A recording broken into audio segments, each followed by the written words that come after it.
Hi everyone and welcome to a slightly warm loft here at Dean Park Model Railway. It's always exciting to bring you new content on the channel, and today is no different as I take a look at some new additions to the collection.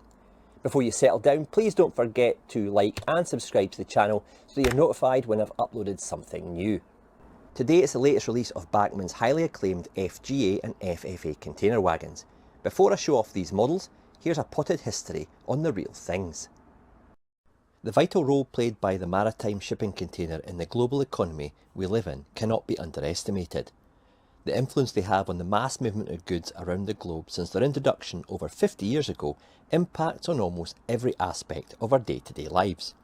These vast stackable boxes are shipped all around the world, bringing us food, clothing, car parts, cosmetics, pharmaceuticals, and yes, the model trains we all enjoy on our layouts. Prior to the shipping container, the movement of goods and global trade looked very different. Cargo ships were smaller and had to be offloaded at docks by an army of dock workers, stored in vast warehouses before being loaded onto trains and lorries to move it around the country. This all changed with the arrival of the shipping container, as goods could now be quickly offloaded and either stacked at vast facilities such as Felixstowe or Southampton, or put straight onto trains and Arctic trucks waiting at the dockside. An army of dockers working in difficult environments was replaced by a computerised system and massive cranes. This sped up the movement of goods from its source to the consumer, with the balance of global trade relying on this massive container ship plotting their way from point to point around the globe, on a well-managed timetable. However, as we've recently seen, even the slightest issue can disrupt global trade. Take the Ever Given incident in 2021 as an example, when a container ship ran aground in the Suez Canal. This blocked the shipping lane, resulting in billions of dollars of global trade being lost every day. This impacted consumers with basic items delayed due to this disruption. So, the shipping container and these giant ships can quite literally dictate our everyday lives. If the jet engine changed the way we travel, then the shipping container changed the way we live. The importance of the quick movement of goods was recognised by British Railways as far back as the 1950s, and by the early 1960s, BR had produced prototype wagons from its Shildon works in County Durham. These bogie wagons were made up of a skeletal frame and could accommodate 60 foot worth of containers in various configurations, for example carrying 3 20-foot or 2 30-foot units on each wagons, and later the use of ISO 40-foot containers as well. The trains hauling these wagons were typically worked as block trains in semi-fixed or multiple formations of 4 to 5 wagons. These were made up of 2 outer wagons, designated FGA, which had buffers on the outermost ends, and 3 FFA wagons in between these. These did not have buffers and they wouldn't run without the outer wagons. There were 2 types of these container trains. You had domestic freight, which moved goods around within the UK, made up of Freightliner branded containers, and you had maritime freight, which consisted of goods coming into the UK or leaving as exports overseas. In the 1960s, BR developed these wagons from the original batch of 100, with modifications coming as a result of the standardisation of the system for mounting containers to vehicles. The bogies themselves were also improved to feature inboard brakes mounted directly onto the axles. The era of BR Blue had also arrived, so the wagon frames also received this new corporate appearance. The total number of these wagons built in the UK numbered around 2,000 at their peak, but the fleet started to dwindle into the early 1990s as newer types were developed. The FGA and FFA provided the backbone of container freight movements across the UK over 4 decades, and their impact cannot be underestimated. Back in 2018, Bachmann filled a large gap in the double-O gauge wagon market with the release of their new FGA outer and FFA inner wagons. Prior to these models, you had the prehistoric Hornby Triangle models from the 1970s. Therefore, Bachmann's all-new model was a very welcome sight in the ready-to-run market. Offered in twin packs of FGA, individual FFAs, and also for the first time as a complete 5-wagon bundle deal, Bachmann provides modelers with a choice of early BR style in the grey and red Freightliner branded boxes, and these come in 20 and 30 foot boxes, or the post-1980s shipping company branded boxes, which are provided in 20 and 40 foot containers, covering the wagon's whole BR era. A good number of these wagons lasted well into the post-BR era as well. The The type and livery of containers provided by Bachmann provide modellers with a good mix, from 20 and 40 foot dry containers to the cradle tank containers as seen here. The detail on these is extremely impressive, with a host of finely printed detail on several faces of the box.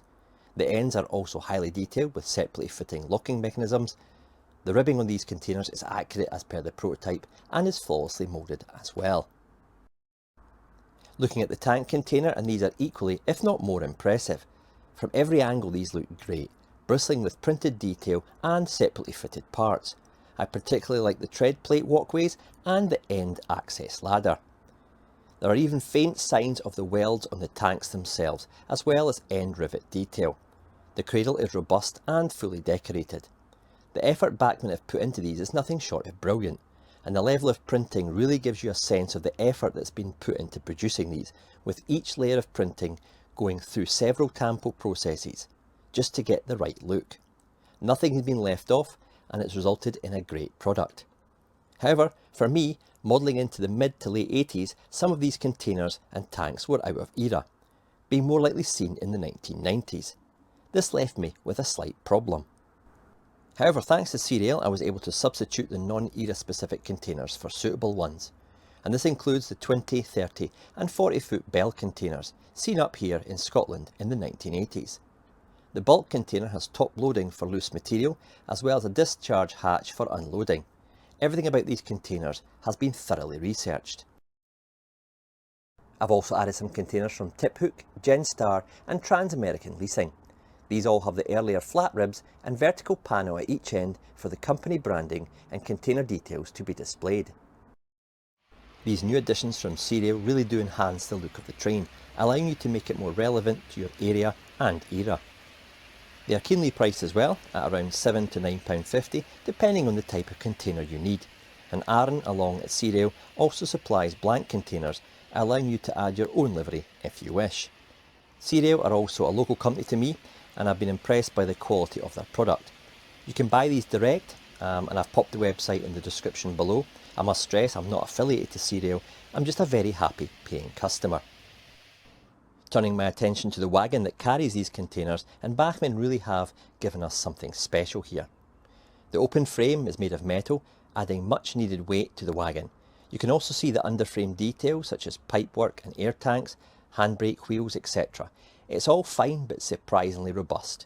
The printed detail on the frame is really sharp and impressive. The paint finish is even and has a satin sheen to it, and it's crying out for some weathering, which is something I'll be looking into in the months ahead. But with so many jobs on my to-do list here at Dean Park, I wouldn't like to put a date on getting these and the containers weathered. The wagon also has separately fitted twist locks which would hold the container on the frame in real life, and these are tiny red-orange details that go along the length of the wagons. Bachmann have supplied two types of these, one in the raised position and others in the lowered, as you can see here. The lowered ones would obviously be used where no container mounting point was required, and the raised ones positioned to support the four corners of the containers as fitted. These fiddly details come on a sprue in the detailing pack and have to be fitted by you. They can be a snug fit, but I found the locks in the raised position to be a bit loose, so I've used a dab of rocket card glue or glue and glaze to hold them in position. If you want to hold them in place forever, then some Rocket Rapid super glue would do the job. But I found the water-based alternative to give more working time for me to position and align them properly, and if I did wish to remove them in future, I could do more easily than if I'd used the Rocket Rapid super glue. Bachmann also provides splash plates to fit onto the upper ends of the frames, and this was used to reduce splash coming up from the wheels, making the containers filthy, as well as the lead wagon decorating the loco with all shades of rail grime. All wagons have a close coupler kinematic system, and Bachmann provide a fixed coupling bar for connection of the inner FFA wagons. However, at the ends of each formation you have a buffer fitted FGA. An attention lock is provided here, but this could be swapped out for a KD or magnetic coupler to suit your preference. Buffers are softly sprung, and there is a buffer beam detailing pack that can be fitted, although only fit this detail at the very end of the train as no coupler can then be fitted. All wagons run freely on concentric wheel sets. I did have a small issue with one that had a slight wobble, but after checking the back-to-backs of the wheels and tightening up the bogie screw, it seems to have sorted the issue. I pride myself on well-laid track that's flat and true, so any rolling stock that doesn't run smoothly is picked up fairly easily. All in all, I'm a very satisfied customer. Container freight is something I've always hoped to add to the collection, as they do add a splash of colour, as they're not as mundane as a rake of, say, matching hoppers or tankers. I'll leave you now with some shots of them plying their trade on the main lines of Dean Park, being hauled by a selection of suitable traction for the period, which includes a Class 47, 86 and a Railfreight Distribution liveried Class 90.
If you're still with me, thanks for watching. I think I'll nip downstairs now for an ice cream. Before I do, however, please don't forget to hit those like and subscribe icons. It helps me grow the channel and is always appreciated. Until next time, take care, and I'll see you in the next video.